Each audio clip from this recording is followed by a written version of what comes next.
के साथ में पूरे देश और दुनिया में इस समय गुरु महाराज के संदेश की चर्चाएं हो रही है।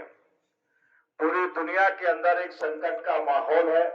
आफत, मुसीबत, बीमारियों से, प्राकृतिक प्रकोपों से मानव समाज हिला हुआ है और ऐसी संकट की घड़ी में जब कहीं मानव को कोई रास्ता नहीं मिलता है तो संत महात्मा हमको आपको रास्ता दिखाने की मौज करते हैं। गुरु महाराज ने 52 से लेकर के 2012 तक 60 साल तक भारत की धरती के ऊपर एक अद्भुत विलक्षण तरीके की कार्यशाला, अद्भुत विलक्षण तरीके का एक आध्यात्मवाद का, राष्ट्रवाद का, मानववाद का, वैचारिक क्रांति का एक विद्यालय, एक यूनिवर्सिटी के तरीके से काम किया। हम आप सब उस विद्यालय और यूनिवर्सिटी के छात्र हैं। विचार करो, हमने गुरु महाराज की यूनिवर्सिटी में उस विद्यालय में प्रवेश तो ले लिया, लेकिन प्रवेश लेने के बाद हम आगे कितना बढ़ पाए, पहली क्लास से निकल पाए हैं कि नहीं निकल पाए हैं। गुरु महाराज ने कितनी पीड़ा और तकलीफें हमारे आत्म खातिर भुगती। 80 में गुरु महाराज की मौज थी परिवर्तन करने की। आपने अपनी साधना के अभाव में और 77 के, 75 के, 76 के इमरजेंसी के दौरान में जेलों को भजनाश्रम बनाने में जो कंजूसी बरती, उसका परिणाम हुआ कि परिवर्तन का समय इसलिए बढ़ाना पड़ा। यदि उस समय परिवर्तन होता तो बहुत जनहानि का हालात पैदा होते।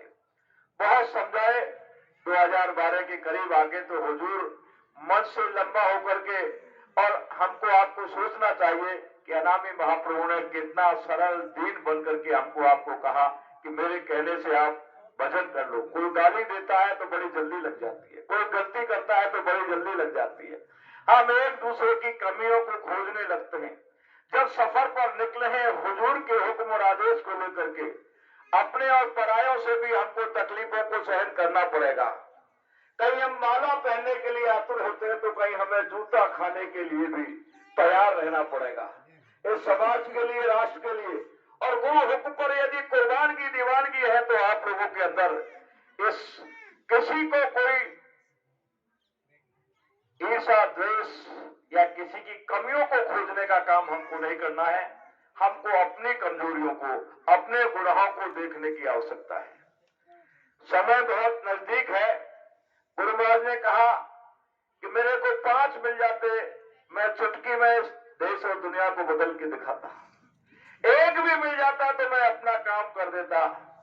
तो हमको आपको तो उसी समय चुल्लू भर पानी में डूब के मरने की स्थिति थी कि हम कहां खड़े हैं। हमने कितना सफर तय किया है। विचार करो, किसके लिए आप निकले हो, क्या रखा है इन बातों के अंदर। सोच करके हम आप लोग साधना में कितने डूबे। गुरु महाराज ने कहा तुम्हारे 4 बच्चे हैं तो एक बच्चा सुन्नत को मान लीजिए, और 4 बच्चों के लिए जो आप खर्चा करते हो, एक बच्चा संगत के तरीके से घर में से निकाल करके खर्च करना शुरू कर दो। पहले महात्मा ऐसा किया करते थे, मैं भी आपसे ऐसी अपेक्षा रखता हूं। लेकिन गुरु महाराज के शब्दों पर हमने कितना गौर किया। गुरु महाराज ने कहा कि मैं तुम्हें धोखा नहीं हूं, अब तुम मुझे धोखा मत देना। तुम मेरी तरफ देखना, मैं तुम्हारी तरफ देखूंगा। मेरे और तुम्हारे बीच में किसी तीसरे को लाने की आवश्यकता नहीं है। घर गृहस्थी में हम अपने परिवार को चलाते हैं, पति पत्नी के बीच में यदि तीसरी नर या नारी कोई भी आ जाता है तो वो घर बर्बाद हो जाता है। हम सही रूप में तो सब रूहें, जीवात्माएं, नारी स्वरूप है, एक ही पति है हमारा, और हमको आपको सबको इन्होंने वर्ण किया है। और इनके हमारे आपके बीच में यदि कोई तीसरा आ जाएगा तो हमारा अध्यात्म बर्बाद हो जाएगा। गुरु महाराज ने एक एक बात को खोल के हमको आपको समझाने का काम किया कि प्रेमियों, धर्म का संदेश करते करते तुम्हारा शरीर पूरा हो जाएगा, तुम्हारी आत्मा को कोई हाथ नहीं लगा सकता। यहां तक भी गुरु महाराज ने कहा कि प्रेमियों, मेरे संदेश और धर्म के संदेश को जन जन तक पहुंचा दो, वरना तो ये धरती भर जाएगी, दुनिया इसके अंदर समा जाएगी। कलयुग में कलयुग जाने की घोषणा कर दी। कलयुग के अंदर सतयुग स्थापित करने की मौज बना दी। उन्होंने कहा कि मैं परिवर्तन करने आया हूं। परिवर्तन मरने से पहले अपनी मौज को नहीं समेटूंगा। मैंने परिवर्तन का, सद्भावन का, एक अच्छे समाज का, नए समाज का निर्माण करने के लिए बीज बोया है जमीन के अंदर।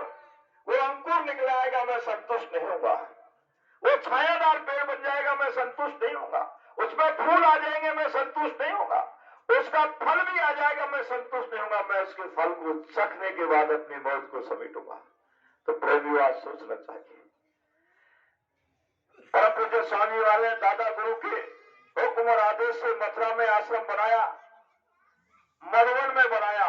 इसलिए बनाया, एक बार दुनिया वालों ने योगेश्वर कृष्ण को भी जीते जी 13वीं मनाने का काम किया था।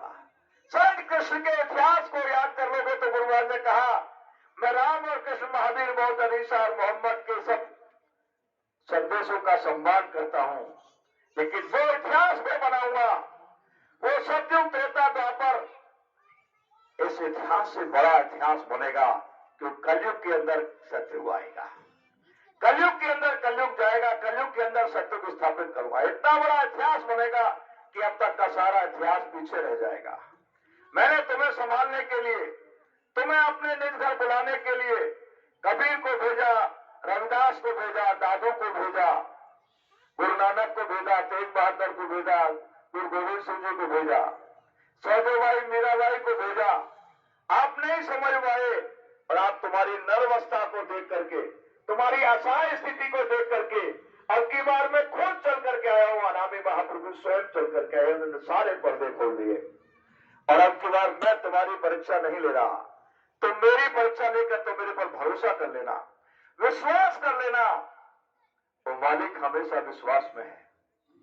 जिस समय भक्त प्रहलाद को अग्नि में जलाया गया, सांपों में डाला, नदी में डाला, पहाड़ पे डाला, खूनी हाथियों से कुचलवाया और अंत में खम्भे से बांधने की तैयारी जब की हिरण्याकश्यप ने, तो उस दिन निराशा ने घेरा था भक्त प्रहलाद को और विचार किया था कि आज मेरा जीवन लीला पूरी हो जाएगी।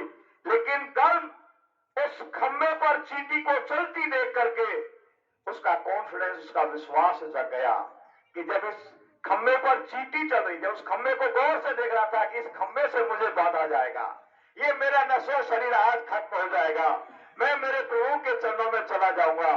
लेकिन जिस दिन उनके मन में ये नीरसता आई, उसी दिन गौर करके जब खम्भे को देखा तो चींटी उसके ऊपर चल रही है, उसका विश्वास जाग गया, जब चींटी नहीं जल रही है तो मैं कैसे चल जाऊंगा। जिस क्षण उसका विश्वास